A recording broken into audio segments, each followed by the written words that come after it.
الحمد لولیہ والصلاة والسلام علی نبی وآلہ وصحبہ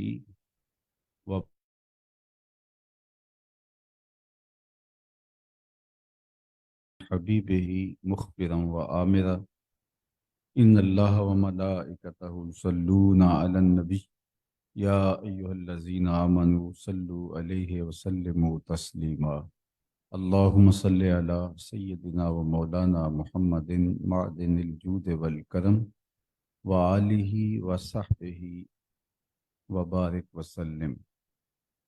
حمد و تعریف و توصیف اللہ جل مجدہ الکریم کی ذات بابرکات کے لیے، جو خالق کائنات بھی ہے اور مالک شاشہات بھی۔ اللہ جل وعلا کی حمد و ثنا کے بعد رسول رحمت، شفیع معظم، نبی محتشم، حضور ختمی المرتبت صلی اللہ علیہ وآلہ وسلم کے حضور ناز میں اپنی عقیدتوں، ارادتوں اور محبتوں کا خراج پیش کرنے کے بعد عالی مرتبت سربراہ ادارہ حاضہ، عالی مرتبت معلمین و معلمات، عزیز طلبہ و طالبات، آج سیرت النبی صلی اللہ علیہ وآلہ وسلم کے پاکیزہ عنوان سے کچھ کہنے سننے کے لیے ہم یہاں جمع ہیں۔ اللہ تعالی ہماری زندگیوں کو حضور کے اسوائے نور کے سانچے میں ڈھال دے اور ہمیں آقا کریم علیہ السلام کی حقیقی محبت جو اطاعت اور فرما برداری کے ساتھ جڑی ہو نصیب فرمائے۔ میرے اور آپ کے آقا و مولا حضور ختمی المرتبت صلی اللہ علیہ وآلہ وسلم کی سیرت کا ایک ایک لمحہ محفوظ ہے، اور کائنات میں کوئی دوسری شخصیت ایسی نہیں ہے کہ جس کی زندگی اس قدر محفوظ ہو اور مرتب ہو۔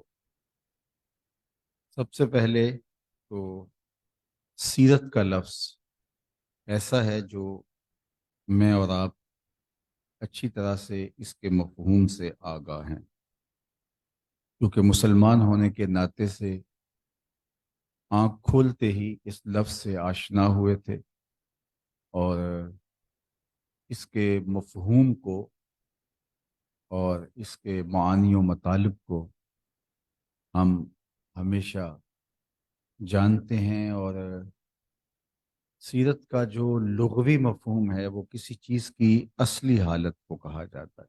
قرآن مجید میں فرعون نے جو نجومی اور جادوگر بلائے تھے ان کی کہانیاں موجود ہیں، اور جب حضرت موسیٰ علیہ السلام کے معارضے کے لیے، مقابلے کے لیے وہ بہت ساری رسیاں لے کے آئے، جو پھینکی تو وہ سانپ بن گئے، لگ رہے تھے کہ وہ سانپ لہرا رہے ہیں۔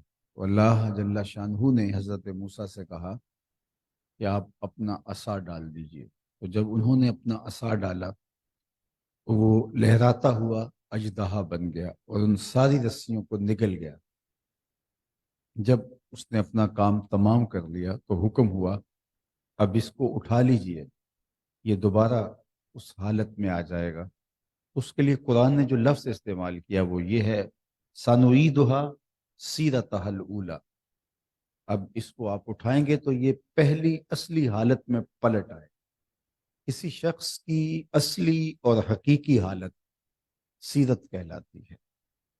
کوئی شخص گاہک سے ہنس ہنس کے بول رہا ہے تو اس سے اس کی سیرت کو نہیں سمجھا جا سکتا، یہ اس کی کاروباری مجبوری بھی ہو سکتی ہے۔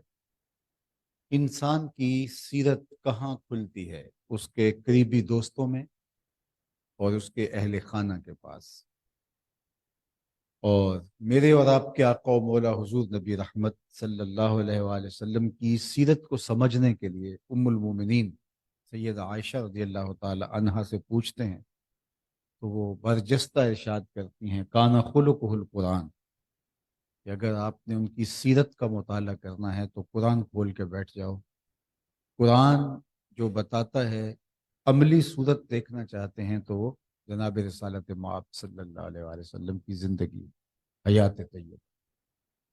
ام المومنین حضرت خدیجہ الکبریٰ رضی اللہ تعالی عنہا حضور کی سیرت کے نمایاں پہلوؤں کو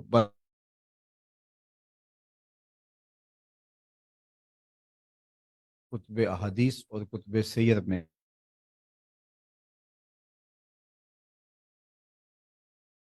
وہی نازل ہوئی تو قرآن تو اگر پہاڑوں پہ بھی اترتا وہ بھی ریزہ ریزہ ہو جاتے. یہ تو حضور کا قلب اطہر تھا جو اس کو سہار گیا. لیکن ایک کیفیت تھی جو حضور کے اوپر طاری تھی. تو آقا کریم علیہ السلام گھر تشریف لائے اور فرمایا یا خدیجہ زملونی، مجھے چادر اڑا دو، مجھے سردی لگ رہی ہے اور مجھے اپنی جان کا اندیشہ ہے. تو ام المومنین نے حضور کے کندھوں پہ شال ڈال دی اور پھر حضور کو تسلی امیز کلمات کہے. وہ حضور کی سیرت کا خلاصہ آپ کہہ سکتے ہیں جو حضور کی زوجہ کی زبان سے ادا ہوئے. تو ام المومنین حضرت خدیجہ نے برجستہ کہا کلا واللہ ما یخزیک اللہ ابدا انک لتصل الرحم وتحمل الکلہ وتکسب المعدوم وتقری الضیف وتعین علی نوائب الحق، اور ایک روایت میں وتصدق الحدیث. تو ام المومنین نے کہا کہ آپ کا رب آپ کو کبھی بھی بے آبرو نہیں ہونے دے گا. آپ جمع خاطر رکھیے، پریشان نہیں ہونا.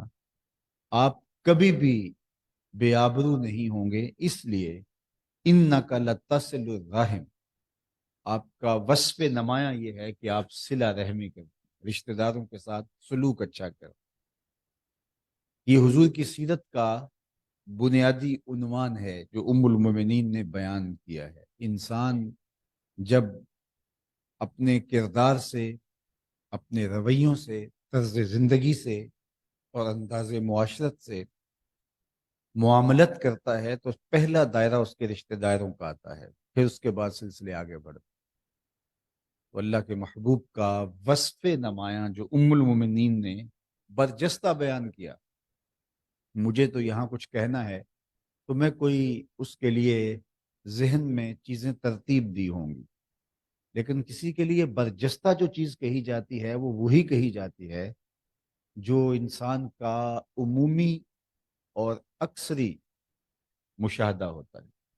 تو اس لیے انہوں نے حضور کے لیے جو برجستہ بات کہی، فوراً کہی، وہ یہی کہ انک لتصل الرحم، آپ صلہ رحمی کریں. تو جو صلہ رحمی کرے اس کا رب اس کو کبھی بے آسرا نہیں چھوڑتا. فرمایا اگر تم چاہو کہ تمہاری عمر میں برکت ہو اور تمہارے علم میں برکت ہو، تمہاری عمر میں برکت ہو، تمہارے رزق میں برکت ہو، تو تم رشتہ داروں کے ساتھ سلوک اچھا کرو. رشتہ داروں کے تلخ رویوں کے باوجود تم ان کے ساتھ سلوک اچھا کرو گے تو تمہارا رب تمہارے اوپر مہربان ہوگا. تمہاری عمر میں بھی برکت ہوگی اور تمہارے رزق میں بھی برکت ہوگی. اللہ کے محبوب علیہ السلام کے رشتہ داروں نے جو حضور کے ساتھ سلوک کیا وہ تاریخ کا بدترین اور انتہائی کربناک سلوک ہے. تبا لکا ہنالک سائر الیوم الہذا جمعتنا، یہ سکے چچا نے کہا تھا. عقبہ بن ابی معیط حضور علیہ السلام کے ساتھ جو سلوک کرتا تھا، گھر کا کوڑا لا کے حضور کے گھر کے سامنے ڈال دیتا تھا. حضور پر اجریاں ڈالی گئیں نماز پڑھنے کی حالت میں، کانٹے بچھائے گئے اور گڑھے کھودے گئے، اذیتوں کے پہاڑ کھڑے کیے گئے، آلام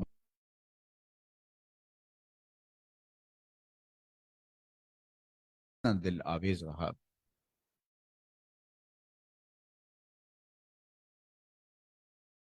تھر تھر کانپ رہے تھے کہ آج ہمارے ساتھ بہت سخت سلوک کیا جائے گا. آقا کریم علیہ السلام نے سب کو بلایا اور بلا کے کہا بتاؤ میں تمہارے ساتھ کیا سلوک کروں.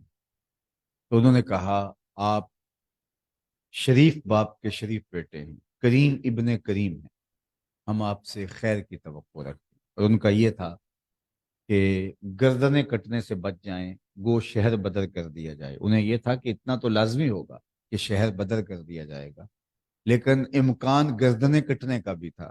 تو انہوں نے گویا بھیک مانگی اور کہا کہ آپ کریم ابن کریم ہیں، شریف باپ کے شریف بیٹے ہیں، ہم آپ سے خیر کی توقع رکھتے ہیں۔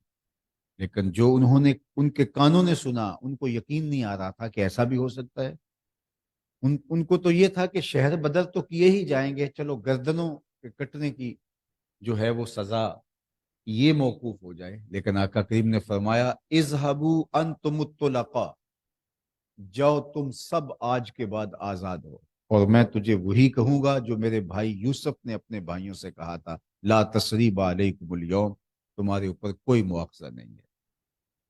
تو ان کی آنکھیں کھلی کی کھلی رہ گئی کہ ہمارا رویہ کیا تھا اور ہمارے ساتھ ان کا رویہ کیا ہے۔ تو یہ ہے حضور کی سیرت کا جلی عنوان۔ جو لوگ ہمارے ساتھ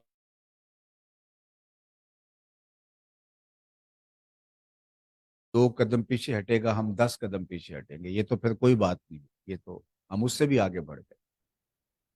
تجھے بھی جیت لیں گے ایک دن محبت کے زور پہ، جو کوئی پیچھے ہٹے تم اس سے پیچھے نہ ہٹو، جو تمہارے ساتھ برا کرے تم اس کے ساتھ اچھا کرو، سل من قطع کا،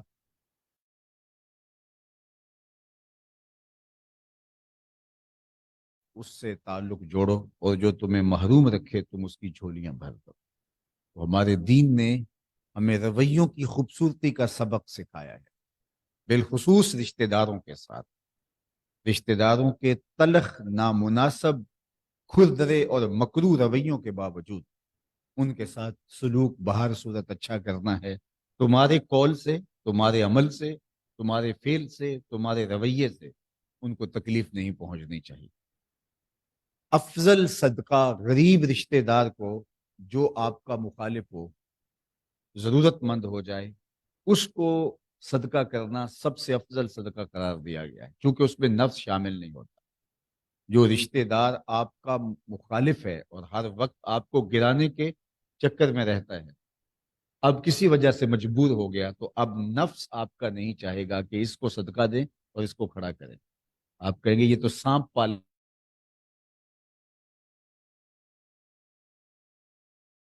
ہے، جو اپنے ناراض رشتہ دار کو، جو ضرورت مند ہے، اس کو دیا جائے۔ تو اللہ کے محبوب کا نمایاں وصف جو برجستہ ام المومنین کی زبان پہ آیا، وہ پہلا وصف یہ تھا۔ یہ حضور کی سیرت کے جلی 5 یا 6 عنوان انہوں نے یہاں بیان کیے ہیں، ان میں سے پہلا انک لتصل الرحم، آپ صلہ رحمی کر۔ میرا اور آپ کا سب کا رشتہ داروں کے ساتھ معاملہ ہوتا ہے، اور آج کی رشتہ داریاں بہت تلخ ہو گئیں، لوگوں کے رویے بہت نازیبا ہو گئے۔ ہم نے دیکھا ہے بیٹیوں کی شادیوں پہ رشتہ دار اس موقع پر ہمدردی کا اظہار کرنے کی بجائے اس موقع پر بھی اذیت دینے سے باز نہیں آتے، لیکن کل یہ وقت ان پر آئے تو بدلے کے اندر ہمیں یاد رکھ کے کہ ہم آپ کو بھی تکلیف دیں گے، ہمیں ایسا کبھی سوچنا بھی نہیں چاہیے، اس لیے کہ ہمارے نبی علیہ السلام کی سیرت کا یہ عنوان ہے کہ حضور صلہ رحمی کرتے تھے، اور جو ان کے ساتھ سخت رویہ بھی رکھتا، حضور اس کے ساتھ پھر بھی نرمی کے ساتھ پیش آتے، اور کائنات کے اندر اللہ کے محبوب علیہ السلام کی اس نرمی نے ہی ایمان کا چراغاں کیا اور روشنی کی۔ اس لیے لوگوں کو معاف کرنا جب سیکھیں گے، رویوں کے اندر نرمی لے کے آئیں گے، اور لوگوں کے کھردرے رویوں کے باوجود ان کے ساتھ حسن سلوک سے پیش آئیں گے، تو ایک صالح معاشرت کی تشکیل ہوگی۔ بعض رشتہ دار ایسے بھی ہوتے ہیں کہ آپ کو لگتا ہے کہ یہ کبھی بھی درست ہونے والے نہیں ہیں، ان کی طبائع اس قدر جو ہیں وہ کھردری ہوتی ہیں، اور ان کے اندر کچھ ایسے مسائل ہوتے ہیں کہ آپ کو لگتا ہے کہ ساری زندگی بھی لگا دیں تو یہ پھر بھی درست ہونے والے نہیں، تو یہاں وقت ضائع کیوں کریں؟ اگر ان کی شرور سے بچنے کے لیے آپ ایک فاصلے پہ رہتے ہیں تو وہ ایک الگ امر ہے، لیکن اس کے باوجود بھی چاہے وہ بدلنا چاہیں یا بدلنا نہ چاہیں، اور آپ کو لگے کہ خباثت ان کی فطرت میں رکھ دی گئی ہے اور یہ کبھی بھی تبدیل نہیں ہوں گے، ہمیں پھر بھی اپنی اچھی خصلت سے باز نہیں آنا چاہیے۔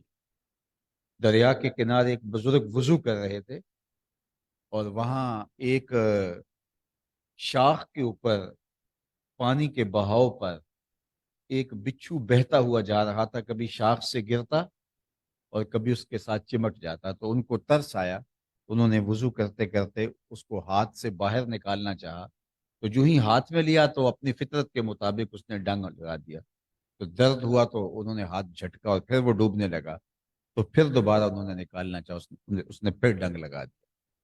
یہ 7 مرتبہ ہوا۔ تو جو پاس ان کا خادم تھا اس نے کہا حضرت یہ بار بار ڈنگ لگاتا ہے اور آپ مصر ہیں اس کو نکالنے کے لیے؟ تو فرمایا کہ یہ اپنی بری خصلت سے باز نہیں آتا تو میں اپنی اچھی عادت سے باز کیسے آ جاؤں؟ ظاہر ہے جس کے پاس جو ہے وہ وہی کرے گا۔ تو اگر یہ یقین بھی ہو کہ یہ رشتہ دار منبع شر ہے اور اس کے وجود سے کبھی خیر نہیں پھوٹ سکتی، آپ پھر بھی اس کے ساتھ اس نے سلوک کریں گے، اور جو اس نے آپ کے ساتھ کیا کل آپ کی جگہ وہ کھڑا ہے تو آپ کبھی بھی اس کے ساتھ یہ سلوک نہیں کریں گے۔ یہ میرے اور آپ کے آقا و مولا کی سیرت ہے جو ہمیں سیکھنی چاہیے۔ تو صلہ رحمی یہ حضور کی سیرت کا پہلا عنوان ہے، اور اس سے ہی صالح اور پاکیزہ معاشرت تشکیل پاتی۔ دوسری بات ام المومنین نے جو حضور کی سیرت کی بیان فرمائی وہ یہ کہ وَتَحْمِلُ الْكَلَّ، جس کا کوئی بوجھ اٹھانے والا نہیں اس کا بوجھ آپ اٹھاتے ہیں۔ اپنے لیے تو سارے جیتے ہیں، اوروں کے لیے جینا کمال ہے۔ آپ نے دیکھا ہوگا درخت اپنے پھل خود نہیں کھاتے، اپنی چھاؤں میں کبھی خود نہیں بیٹھتے، دودھ دینے والے جانور اپنا دودھ خود نہیں پیتے، اوروں کو دان کرتے۔ اللہ نے یہ کائنات کا نظم رکھا ہوا ہے، وہ جو لوگوں کے لیے نافع ہیں وہی باقی رہتے ہیں، اور جو نافع نہیں ہیں وہ مٹا دیے جاتے ہیں۔ تو اللہ جل شانہ نے ہمیں ایسی زندگی گزارنے کی تلقین کی ہے، اس کے محبوب نے عملی سیرت ہمارے سامنے رکھی ہے کہ جس کا کوئی نہ ہو اس کے اللہ کے محبوب اس کے ہوتے۔ تو فرمایا وَتَحْمِلُ الْكَلَّ، جس کا کوئی بوجھ اٹھانے والا نہیں آپ اس کا بوجھ اٹھاتے ہیں۔ اور تیسرا وصف حضور کا بیان کیا وَتَقْسِبُ الْمَعْدُومَ، جس کا کوئی کمائی کرنے والا نہیں ہے، اس کی ضرورت کو پورا کرنے کے لیے، اس کے اخراجات کو پورا کرنے کے لیے آپ محنت کرتے ہیں، آپ کمائی کرتے ہیں۔ اللہ اکبر! اس فلسفے کی اگر سمجھ آ جائے رزق کمانے کا مقصد کیا ہے تو زندگی کی تلخیاں مٹ جائیں۔ آج ہم اس لیے پیسے کما رہے ہوتے ہیں، رزق کما رہے ہوتے ہیں، کاروبار کر رہے ہوتے ہیں کہ باقیوں سے فائق ہو جائیں، برادری سے، رشتہ دار سے، شہر کے دیگر باسیوں سے ممتاز ہو جائیں کہ ہم ان سے کوئی الگ مخلوق ہیں، یا آسودہ زندگی گزارنا ہمارا مقصود ہوتا ہے، یا عیش و عشرت کہ جتنی دولت فراواں ہوں گی اتنے سامان عشرت میسر آئیں گے، جبکہ قطعاً رزق کمانے کا یہ مقصد نہیں ہے۔ تقسب المعدوم سے روشنی لے کر کے ہمیں رزق کمانے کی منصوبہ بندی کرنی چاہیے۔ میں آپ کے سامنے فقہا، علماء، صوفیاء نے جو رزق کمانے کی نیات کا ذکر کیا ہے آپ کے سامنے رکھنا چاہتا ہوں۔ 3 نیتوں کے استحضار کے ساتھ رزق حلال کمانا عین دین ہے۔ یعنی جب کوئی شخص رزق کماتا ہے، چاہے وہ کاروبار کرتا ہے، چاہے وہ زراعت کرتا ہے،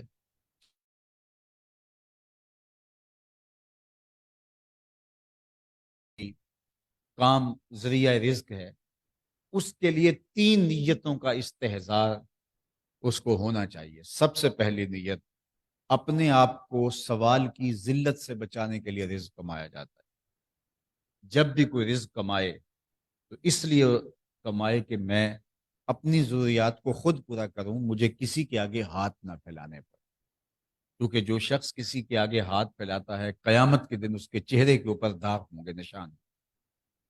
اور عزت نفس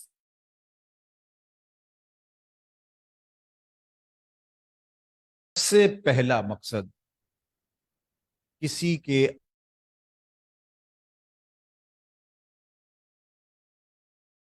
یہ ہے رزق کمانے کا پہلا مقصد۔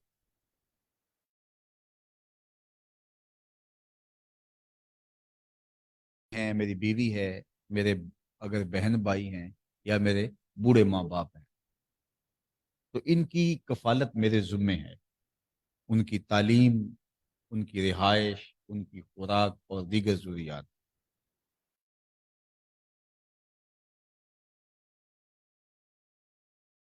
جس کا استحضار رہنا چاہیے، جو ذہن میں ملحوظ رہنی چاہیے۔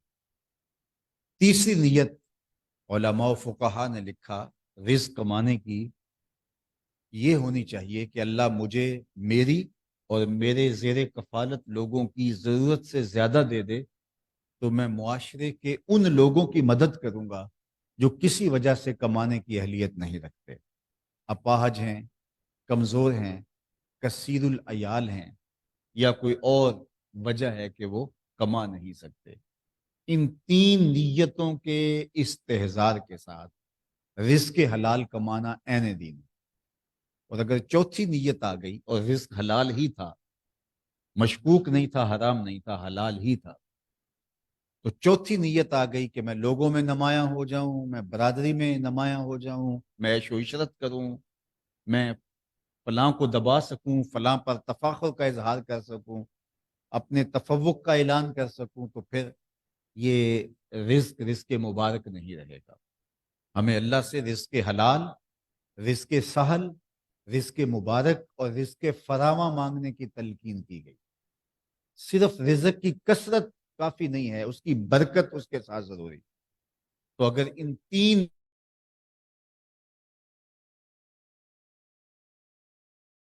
ہوگا وہ تھوڑا بھی کفایت کر جائے گا، وہ ہمیں سکون دے گا۔ رزق کی وجہ سے، مال و دولت کی وجہ سے ہم بے چین نہیں ہوں گے، زندگی جو ہے وہ پریشانیوں کا مجموعہ نہیں بنے گی۔ تمانیت اور وہ رزق جو ہے ہمیں عبادت کے لیے تقویت دے گا، وہ رزق جو ہے وہ سکون قلب کا ذریعہ ہوگا، وہ ایک صالح اور پاکیزہ معاشرت کی نشأت کا ضامن ہوگا، اور ایسے اغنیاء، ایسے مالدار معاشرے میں ریڑھ کی ہڈی ہوتے جو اس مقصد کے لیے رزق کماتے۔ تو تین مقصد ہیں رزق کمانے سے۔ سب سے پہلا مقصد اپنے آپ کو سوال کی ذلت سے بچانا، دوسرا مقصد اپنے زیر کفالت لوگوں کی ضرورت کو پورا کرنا، کسی کی بہنوں کی شادی ہونے والی ہے، کسی کے بوڑھے ماں باپ بیمار ہیں اس لیے وہ محنت کر رہا ہے ان کا علاج معالجہ کر سکوں، ان کی خوشیاں حاصل کر سکوں۔ بہت سارے لوگوں کی آرزو ہوتی ہے کہ میں اپنے ماں باپ کو حج پہ، عمرے پہ بھیج سکوں، یہ بہت اچھی آرزو ہیں۔ اپنے بچوں کو اعلیٰ سے اعلیٰ تعلیم دے سکوں، اس کے لیے محنت کرتے ہیں، پردیس کاٹتے ہیں، اور کیا کچھ نہیں کیا جاتا۔ یہ عین دین، ہمارا دین اس کی ترغیب ہمیں دیتا ہے۔ اور تیسرا کہ اگر اللہ مجھے میری اور میرے اہل خانہ کی ضرورت سے زیادہ دے تو میں لوگوں کی ضرورت کی تکمیل کروں گا اور میں لوگوں کے کام آؤں گا۔ یہ ہے تکسب المعدوم، یہ اللہ کے محبوب علیہ السلام کی سیرت کا رنگ ہے۔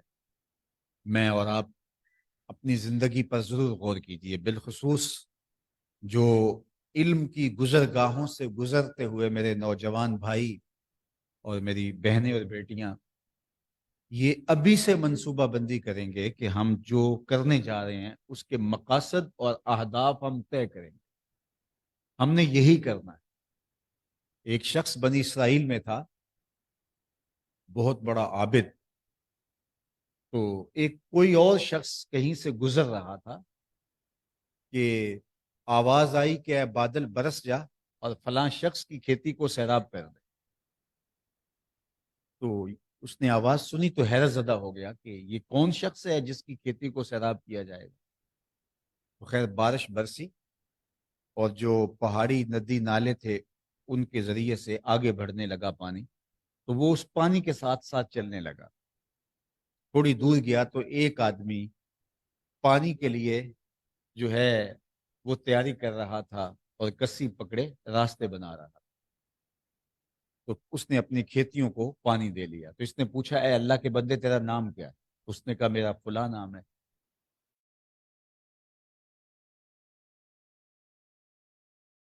کے ساتھ ساتھ چلتے تیرے پاس آیا ہوں، میں پوچھنا چاہتا ہوں تیرا عمل کیا ہے؟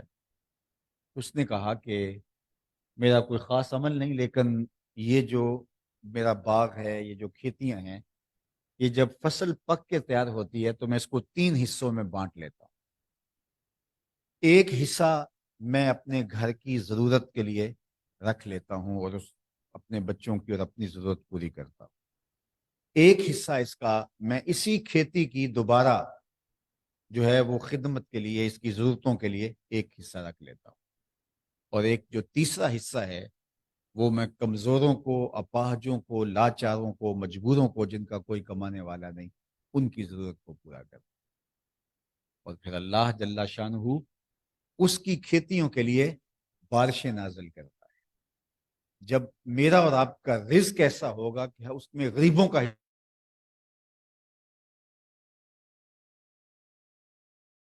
موسم پہ بارش برسیں گی اور کھیتیاں بڑھیں گی۔ آج مسئلہ کیا ہے؟ آج ہم خود غرض ہو گئے۔ ایک کافر تو خود غرض ہو سکتا ہے، ایک مومن خود غرض نہیں ہو سکتا۔ اس کی زندگی حضور کی سیرت کے سائے میں رہتی۔ تو اللہ کے محبوب کا دوسرا وصف وَتَحْمِلُ الْكَلَّةَ، اور تیسرا وصف وَتَقْسِبُ الْمَعْدُومَ، جس کا کوئی کمائی کر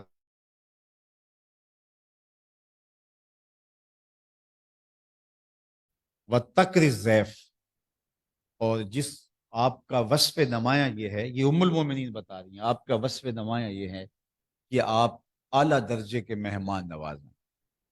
مہمان اللہ کی رحمت ہے، اپنی قسمت کا رزق لے کے جاتا ہے اور برکت چھوڑ کے جاتا ہے۔ اور مہمان کے آنے سے صرف مصنوعی خوشی نہیں ہونی چاہیے، قلبی فرحت ہونی چاہیے۔ یہ جو ایک کلچر فروغ پا گیا ہے کہ مہمان کے سامنے خوشی کا اظہار ہوتا ہے، اور مہمان جب چلا جائے تو اپنے بچوں میں بیٹھ کر کے ہی مہمان کا مذاق اڑایا جاتا ہے اور کہا جاتا ہے یہ کس وقت آ گیا ہمیں تنگ کرنے کے لیے۔ نئی نسل کے اندر مہمان نوازی کے جذبے کو مارنے کے مترادف۔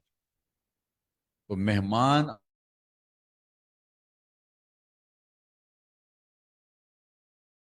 تمہارے لیے برکت چھوڑ کے گیا ہے، اور ہم نے تو یہ سنا ہے بزرگوں سے، تصوف کیا ہے؟ آدھا فقر، بھوکوں کو کھانا کھلانا اور برہنہ بدن لوگوں کو لباس دینا، اور پھر جو آپ کے دروازے پہ چل کے آئے اور آپ کا مہمان بن جائے، اس کا تو حق پھر اور زیادہ ہو جاتا ہے۔ اس لیے اللہ کے بندے، درویش لوگ، صالح اور پاکیزہ لوگ اس میں خوشی اور مسرت محسوس کرتے ہیں کہ کوئی ان کے پاس آئے اور ان کے دسترخوان سے کوئی لقمے اٹھائے۔ بابا بلے شاہ علیہ رحمہ نے کہا تھا، اٹ کھڑک کے دکڑ وجے تتا ہوئے چلہ، آن فقیر کھا کھا جاون راضی ہوئے بل۔ خوشی ہوتی ہے فقیر کو کہ اس کے دسترخوان پر آ کے لوگ جو ہے وہ اپنی قسمت کا رزق اٹھا کے لے کے جائے۔ تو اللہ کے محبوب کے من جملہ اوصاف میں سے ایک نمایاں وصف جو ام المومنین نے بیان کیا وہ یہ تھا کہ وَتَقْرِ الضَّيْفَ، اور پانچواں وصف وَتَصْدُقُ الْحَدِيث۔ ام المومنین نے کہا کہ آپ کبھی بھی پریشان نہیں ہوں گے، آپ کو کوئی اذیت نہیں پہنچے گی، اس لیے کہ آپ ہمیشہ سچ بولتے ہیں۔ وہ ہم نے ایک بچپن میں لفظ سنا تھا، سانچ کو آنچ نہیں ہے۔ جو سچ ہوتا ہے اس کو نقصان نہیں ہو پاتا، وقتی طور پہ اگر اس کو مزاحمت بھی سہنی پڑ جائے، لیکن فتح ہمیشہ سچ اور سچائی کی ہوتی ہے، اور ہمارے دین نے ہمیں سچ بولنے کی تلقین کی ہے۔ اللہ کے محبوب علیہ الصلوۃ والسلام سے پوچھا گیا کہ مومن بخیل ہو سکتا ہے؟ کہا نہیں، مومن سخی ہوتا ہے، لیکن ہو سکتا ہے کبھی بخل بھی کر جائے۔ پھر پوچھا گیا کہ مومن کنجوس ہو سکتا ہے؟ کہا نہیں نہ۔ دوسرا پوچھا گیا مومن بہادر بزدل ہو سکتا ہے؟ فرمایا نہیں، مومن بہادر ہوتا ہے، لیکن ہو سکتا ہے کبھی وہ بزدلی بھی کر جائے، آخر بشر ہی تو ہے۔ بلکہ ایک روایت میں آتا ہے کہ اولاد مبخلتن و مجبنت، جب کوئی شخص صاحب اولاد ہو جاتا ہے تو اولاد بندے کو تھوڑا تھوڑا بزدل بھی بنا دیتی ہے اور تھوڑا تھوڑا کنجوس بھی بنا دیتی ہے۔ جب اولاد نہیں ہوتی تو بندہ بڑا بہادر ہوتا ہے، مشکل میں بھی کود جاتا ہے اور خرچ بھی بڑی کشادگی سے کرتا ہے، لیکن اولاد کے بعد تھوڑا تھوڑا بخیل ہو جاتا ہے اور تھوڑا تھوڑا بزدل ہو جاتا ہے۔ تو کہا کہ مومن بہادر ہوتا ہے، لیکن ہو سکتا ہے کبھی بزدلی بھی کر جائے۔ مومن سخی ہوتا ہے فطرتاً، لیکن ہو سکتا ہے کبھی اس سے بخل بھی ہو جائے۔ تیسرا سوال حضور سے کیا گیا، مومن جھوٹا ہو سکتا ہے؟ اللہ کے محبوب نے فرمایا جھوٹا نہیں ہو سکتا۔ یہ طے شدہ بات ہے کہ مومن ہو اور جھوٹا ہو یہ نہیں ہو سکتا۔ اور ہم کہتے ہیں جھوٹ نہ بولیں تو سودا ہی نہیں بکتا. میں کہتا ہوں جاپان والے کیسے بیچ لیتے ہیں, ہمارا ہی نہیں بکتا.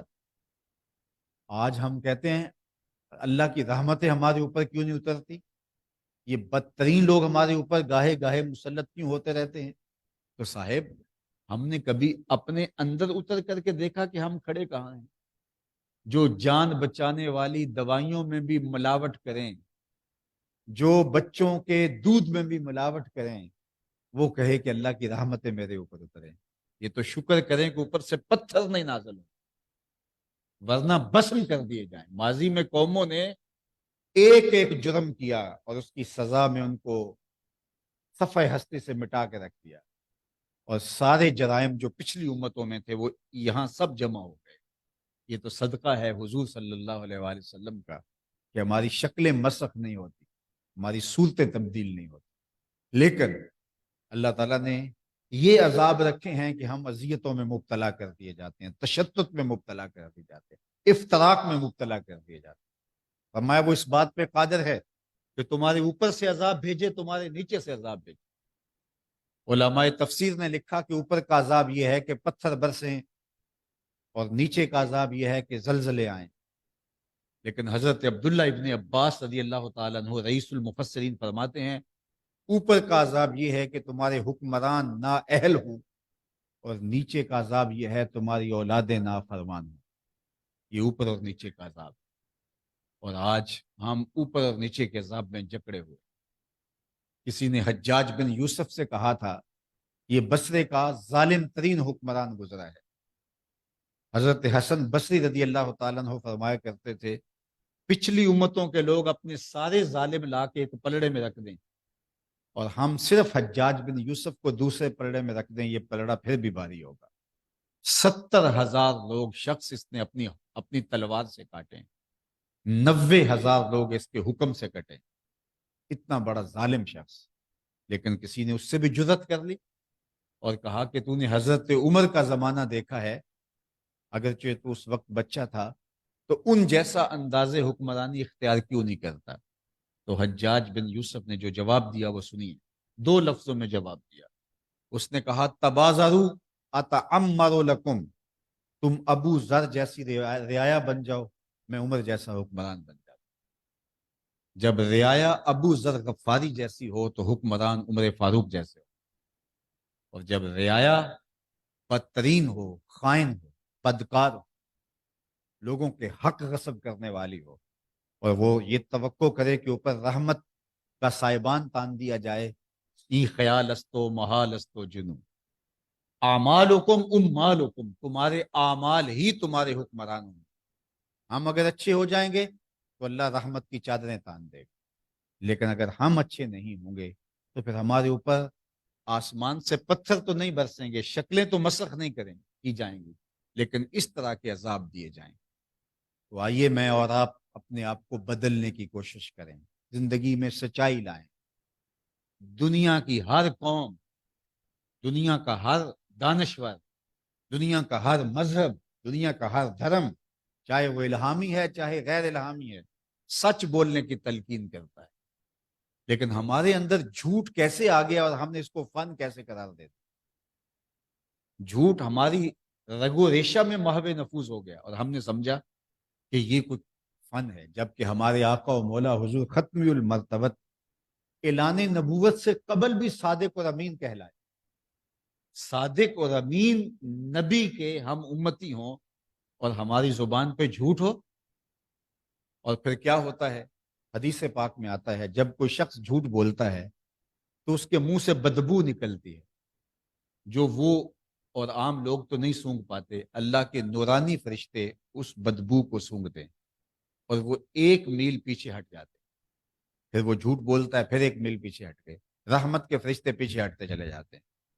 اب جس گھر میں باپ بیٹے سے جھوٹ بول رہا ہو, بیٹا باپ سے بول رہا ہو, بہو ساس سے بول رہی ہو, ساس بہو سے بول رہی ہو, بیٹی ماں سے, ماں بیٹی سے, بہن بھائی سے, بھائی بہن سے, تو مجھے بتاؤ اس گھر میں رحمت کے فرشتے آئیں گے؟ اب رحمت کے فرشتے تو میلوں دور ہو گئے. اب ہم نے کیا نتیجہ نکالا, کسی نے تعویذ ڈال دیے, ہم اس وہم میں مبتلا ہو گئے کسی نے جادو کر دیا. یہ جو کاروبار بند ہو گیا، جو گھر سے برکت اٹھ گئی، ہم نے یہ سوچا ہی نہ کہ ہمارے آقا کا سچا فرمان ہے کہ جب کوئی شخص جھوٹ بولتا ہے تو اس کے منہ سے بدبو نکلتی ہے اور اللہ کے فرشتے 1 میل دور پیچھے ہٹ جاتے ہیں. اور ہم نے تو سینکڑوں ہزاروں میل دور ہٹا دیے ہوئے ہیں فرشتے رحمت کے. ہمارے گھر میں تو رحمت کے فرشتے آتے ہی نہیں ہیں، تو ہمارے گھر میں خیر کیسے ہوگی؟ ہمارے گھر کے اندر برکت کیسے ہوگی؟ رحمت کیسے ہوگی؟ اب ہم نے کہا کہ کسی نے تعویذ ڈال دی، اور پھر ہم گئے عامل صاحب کے پاس. وہ تو بیٹھے دکان لگا کے اسی کام کے لیے. اس نے کہا تم تو وقت پہ آگے ہو، اگر 2 دن اور لیٹ ہو جاتے تو تعویذ چل جانے تھے. اب پھر ہر اتوار کو جا کے اس کی چوکی بھرنی پڑتی ہے. ایک بے برکتی اور دوسرا ضعیف الاعتقادی، اور جا کے اسی جاہل اور اس بدکار کے پاس جا کر کے جو ہے وہ آپ کو اپنی دولت بھی لٹانی پڑتی ہے، اور اللہ یاز باللہ کتنے لوگ عزتیں بھی لٹا بیٹھتے ہیں. تو نحوست کیا ہوئی؟ ہم نے جھوٹ بولا، فرشتے کئی میل دور ہٹ گئے، ہمارے گھر سے برکت روانہ ہو گئی. ہم نے اللہ سے توفیق مانگنے، توبہ کر کے دوبارہ ان رحمتوں کو لٹانے کی بجائے ہم ایک دوسرا راستہ اختیار کر لیا جو اس سے بھی بدترین. اور نتیجہ کیا ہوا کہ خرابی در خرابی پیدا ہوئی، اور پورا معاشرہ، ہر ایک کو جو ہے وہ جن آئے ہوئے ہیں. جس کو پوچھو کسی گھر کے اندر جادو ہوا ہے، کسی گھر کے کسی نے تعویذ ڈالے ہیں، کوئی کہتا ہے کسی نے بندش کی ہوئی ہے. استغفر اللہ. بندش تو کون کر سکتا ہے؟ اللہ تعالیٰ ہے یبسط الرزق و یقبض. رزق کو باندھتا بھی وہی ہے اور کشادہ بھی وہی کرتا ہے. لیکن یہ جھوٹ کی بے برکتی کی وجہ سے یہ کیا ذوف الاعتقادی پھیلی، اور لوگ جو ہیں وہ کس طرح جو ہے وہ بدکاری اور برائی کی طرف اور اعتقادی برائیوں کی طرف چلے گئے. کاش کہ ہماری زندگی میں سچ ہوتا، اس لیے کہ ہمارے نبی سچے ہیں، ہمارے نبی صادق اور امین ہیں. ابھی اعلان نبوت نہیں کیا، اللہ کا پیغام آیا تو کوہ صفا پہ بلایا قریش مکہ کو، صنادید قریش، اور فرمایا لوگوں اگر میں کہوں کہ پہاڑ کی دوسری جانب ایک لشکر آ رہا ہے جو تمہیں طاقت و تاراج کر کے رکھ دے گا، تو میری بات مان لو گے؟ تو انہوں نے کہا کہ ہم پہاڑ پہ چڑھ کے دیکھیں گے، نظر آ گیا تو فبہا، نہ نظر آیا تو پھر بھی کہیں گے ہم اندھے ہیں، آپ سچے ہو. ہم نے آپ کو ہمیشہ سچ بول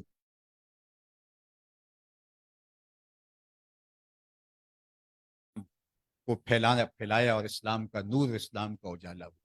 اور آج ہم قدم قدم پہ جھوٹ بولتے ہیں، لفظ لفظ جھوٹ ہے، حرف حرف جھوٹ ہے، رویوں میں جھوٹ، طرز زندگی میں جھوٹ، انداز معاشرت میں جھوٹ، نشست برخاست میں جھوٹ. ہمارے بدن سے بدبو کے ببوکے پھوٹتے ہیں جھوٹ کی وجہ سے. اور رحمت کے فرشتے کہیں دور بھاگ چکے ہوئے ہیں. ہماری تو کبھی ملاقات بھی نہیں ہوئی ہوگی رحمت کے فرشتوں سے، اس لیے کہ ہم نے جب سے ہوش سنبھالا ہے تب سے ہم جھوٹ بول رہے ہیں، جھوٹ کو ہم فن سمجھ رہے ہیں. تو آپ بتائیے جس معاشرے میں جھوٹ رست بس جائے تو اس معاشرے کے اندر اللہ کی رحمتیں کیسے اتر سکتی؟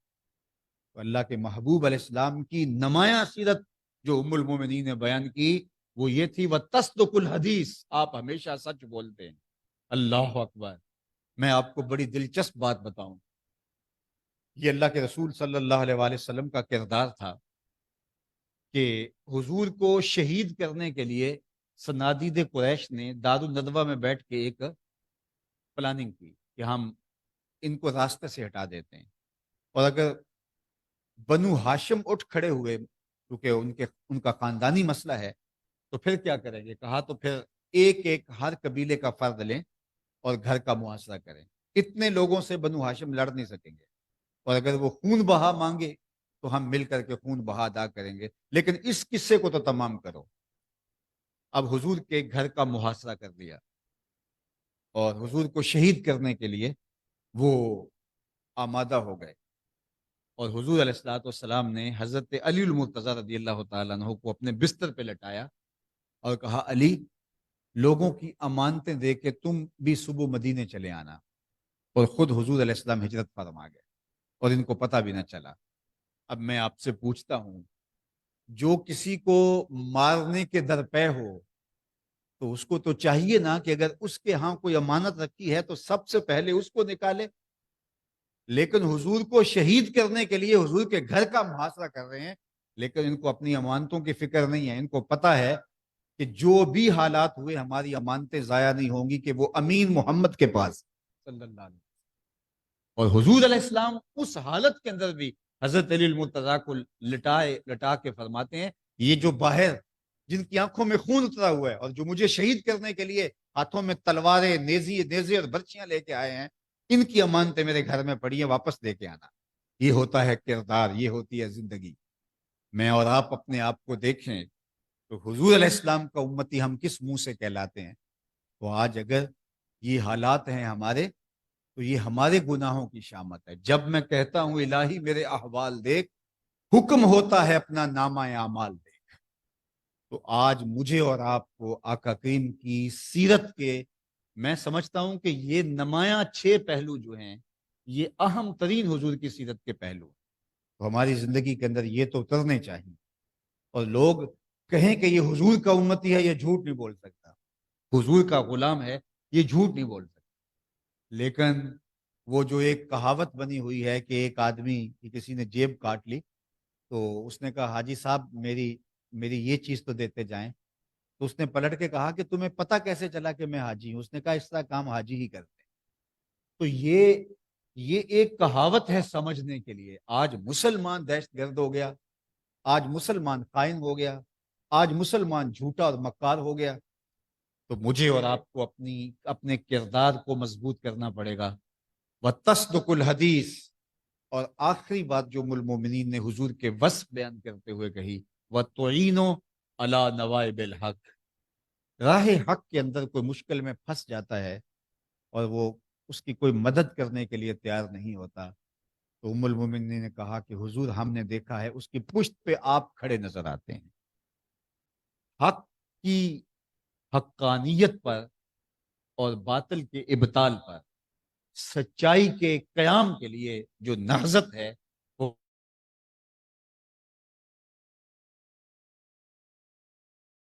کے ساتھ دینے کے لیے ہم کہتے ہیں اب ہمیں کیا لگے۔ اس جملے نے ہماری معاشرت تباہ کر کے رکھ دی ہے کہ ہمیں کیا لگے۔ ہر شخص یہ سوچنے لگتا ہے کہ ہمیں کیا لگے، تو پھر میاں جو مرضی کو کرتا پھرے، کوئی کسی کا ہاتھ پکڑنے والا نہیں ہوگا۔ حضور نے فرمایا ظالم کی مدد بھی کرو اور مظلوم کی مدد بھی کرو۔ عرض کی حضور مظلوم کی مدد تو سمجھ میں آتی ہے، ظالم کی مدد کیسے کرے؟ تو فرمایا اس کا ہاتھ پکڑو، وہ ظلم سے باز آ جائے۔ تو یہ کہ ہمیں کیا لگے جی، اپنے اب جو مرضی کو کرے، ہمیں تو اپنی قبر میں جانا ہے، ہمیں تو کسی کے عمل کا محاسبہ نہیں ہے اور مواخذہ نہیں ہے۔ اللہ کے محبوب نے فرمایا، حضرت سہل بن سعد الساعدی سے مروی روایت ہے، من رعا منکم منکرا فلیغیرہ بیدہ فإن لم یستطع فبلسانہ فإن لم یستطع فبقلبہ وذالک اضعف الایمان، او کما قال النبی صلی اللہ علیہ وسلم۔ اور میں تم میں سے اگر کوئی برائی ہوتے دیکھے اس کو ہاتھ سے روکے، ہاتھ سے روکنے کی طاقت نہیں ہے تو زبان سے روکے، اور اگر یہ بھی طاقت نہیں ہے تو دل سے برا جانے۔ اور فرمایا ذالک اضعف الایمان، یہ کمزور ترین ایمان کی اضعف، اس میں تفصیل ہے، سپرلیٹو ڈگری، یعنی اس سے بڑھ کر آگے کمزوری کا کوئی مرتبہ نہیں کہ وہ اس کو برا جانے، اور جس کو برا جانتا اس سے پھر دوستی تو نہیں ہوتی، اس سے پھر تعلق تو نہیں رکھے جاتے۔ ہم روز کہتے ہیں نخلو و نترکو من یفجرک، یہ دعائے قنوت جب پڑھتے ہیں تو دعائے قنوت کے اندر ہم اللہ سے ایک عہد کر رہے ہوتے ہیں، اس عہد کے لفظ یہ ہیں وَنَخْلَعُ وَنَتْرُكُ مَنْ يَفْجُرُ، اے اللہ جو تیرے حکموں کو توڑے گا، تیرے نظام کا باغی ہوگا، ہمارا اس کے ساتھ کوئی تعلق نہیں، ہم تیرے سے عہد کرتے ہیں۔ یہ ہم نماز میں عہد کر کے سلام پھر کے پھر جاتے ہیں، اور اس کا نتیجہ کیا ہے؟ برائی کو پنپنے کا موقع ملتا ہے، برائی کو فروغ ملتا ہے، برائی کو تقویت ملتی ہے، پروٹوکول ملتا ہے، اعزاز ملتا ہے، تکریم ملتی ہے۔ تو پھر نتیجہ کیا ہوا کہ معاشرے کے اندر خیر کی قدریں دب جاتی ہیں اور شر کی قدریں فروغ پاتی ہیں۔ اس لیے اللہ کے محبوب علیہ السلام چاہے وہ تنہا شخص کیوں نہ ہو، لیکن خیر پہ ہے، حق پہ ہے، حضور اس کے ساتھ کھڑے دکھائی دیتے۔ یہ ہے اللہ کے محبوب کا کردار، اور ہمیں اپنی زندگی میں اس کردار کے ساتھ کھڑا ہونا ہوگا۔ تو یہ 6 بنیادی وصف ہیں جو ام المومنین نے حضور کے بیان کیے۔ میں اپنی گفتگو کو طوالت نہیں دیتا، انہی کو دوبارہ سن لیں۔ سب سے پہلی بات اللہ کے محبوب کا وصف، انک لتصل الرحم، آپ صلہ رحمی کرتے ہیں۔ مجھے اور آپ کو یہ ارادہ کرنا چاہیے عمومی طور پہ ہماری جو محافل، مجالس، سیمینارز اور جو کچھ ہیں یہ معلومات کے اضافے کے لیے ہوتی ہیں، لیکن نہیں، یہ عملی زندگی پیدا کرنے کے لیے یہ مجالس کا انعقاد اس کا بنیادی مقصد ہے۔ صحابہ 10 آیتیں تلاوت کرتے تھے، اگلی 10 آیتیں تب تلاوت کرتے تھے جب ان 10 پہ عمل ہو جاتا، اور اگر ہم بھی جو سیکھیں اس پر عمل کرتے چلے جائیں تو ہماری زندگی زندگی بن جائے، لیکن ہم سمجھتے ہیں کہ ہم معلومات کا ذخیرہ کر لیں، لیکن عملی تنفیذ اس میں نظر کہیں نہیں آتی۔ لیکن آج میں اور آپ یہ عزم کر کے اٹھیں کہ ان 6 اوصاف کو، حضور کی سیرت کے نمایاں اوصاف ہیں، ان کو اپنی زندگی میں پیدا کریں گے۔ سب سے پہلے انک لتصل الرحم، آپ صلہ رحمی کرتے ہیں۔ دوسرا وتحمل الکلہ، جس کا کوئی بوجھ اٹھانے والا نہیں آپ اس کا بوجھ اٹھاتے ہیں۔ تیسری بات وتکسب المعدوم، جس کا کوئی کمائی کرنے والا نہیں آپ اس کی ضرورت کو پورا کرتے ہیں، اس کے لیے کمائی کرتے ہیں۔ آپ سب یہ دل میں عزم کر لیں کہ اللہ ہمیں بہت زیادہ آسودگیاں عطا کرے، بہت عزتوں سے نوازے، ہم اپنے لیے بھی، اپنے زیر کفالت لوگوں کے لیے بھی، اور معاشرے کے اپاہج لوگوں اور کمزور لوگوں کے بھی کام آئیں گے۔ کیسی صالح معاشرت ہے اسلام کی۔ میں کہتا ہوں ایک گلی کے اندر اگر 10 گھر رہتے ہیں، ایک گلی کے اندر 10 یا 15 گھر رہتے ہیں، تو اس کے اندر کوئی 2-3 گھر ہیں جو اہل خیر کے ہوتے ہیں، اور 2-3 گھر ہوتے ہیں جو انتہائی غربت میں ہوتے ہیں، اور باقی متوسط ہوتے ہیں۔ اگر یہ پوری گلی کے لوگ طے کر لیں کہ یہ 2 گھر جو ہماری گلی میں غریب ہیں، ان کی ضروریات ہمارے ذمے ہیں، ان کے بیٹوں اور بیٹیوں کی تعلیم ہمارے ذمے ہیں، ان کے بچوں کی شادیاں ہمارے ذمے ہیں، صرف ہم اپنی اپنی گلی کا ذمہ لے لیں مل کے، تو مجھے بتائیے کہ معاشرے کے دکھ ختم کیوں نہیں ہو سکتے؟ لیکن ہم نے یہ کہا کہ ہماری ذمہ داری نہیں ہے۔ ایک مسلمان کی ذمہ داری ہے کہ وہ اپنے گرد و پیش پہ نظر رکھتا ہے اور لوگوں کی ضرورت کی تکمیل کرتا ہے۔ ہمارے دین نے تو ہمیں یہاں تک کہا کہ اگر ہمارا ہمسایہ بھوکا سو جائے تو 40 دن نماز قبول نہیں ہوتی۔